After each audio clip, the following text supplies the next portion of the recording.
Lamdam asida shanti lehensi hairabadi lamdam asida lairiba Meeoi Khudingmak hak asi Chap Manaba na oigani haina United Committee Manipur gi President Joychandra konthoujam na phongdokhre.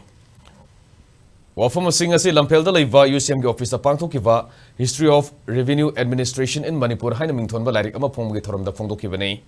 Mangna makha taraduna ngasi phongniba lairik asina kumja lising masamapan nifutarukta lising ani tara fawbada Manipur maram sadana khulkya hengalakpa si leibak myam puna khamina ba puthokpani lairik asina Manipur si malimgi sakhola ba leibak yadagi tadana masagi lengalon chapsana leijarakpa leibak amani haina takpada natana Manipur British loilam lengaktagi ningtamba phanglaba matung khulkya lerami amadi India gi phibanungda tinkraba matungdana khulkya su hengalaki haibadu ningthina takli haike Hojiki Land Revenue Administration asina tampakta leiba maitai singna Manipur gi mafam amada hektar lam lauduna leiba yaraktaba amadi singmi singna apama mafamda lam lauduna leiba yabage hak kaya pirakpa asina phurup masal gi barakta nungsinaba amadi naksinaba watpa asina pamnaba thodok wathok kya thokhalai maramaduna lamdam asida Chap Manaba makhal gi lengaklon ama mathau tare masina kanglo phurup masal gi marakta hena nungsinana sakhot lambida khumang sauction mangamgani haike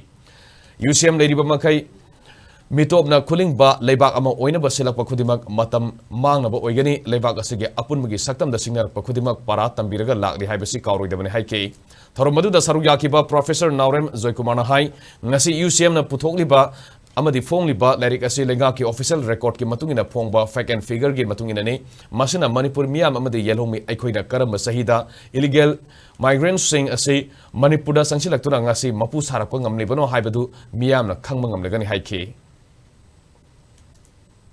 Larik padabagi dosa si kaya yang sakit padabagi have tanda 2023 megi tarik ohungi thogi thoga kuki gibar di iba larik lebra ida Manipur University balai padabagi sakit kuki have pangcai di sai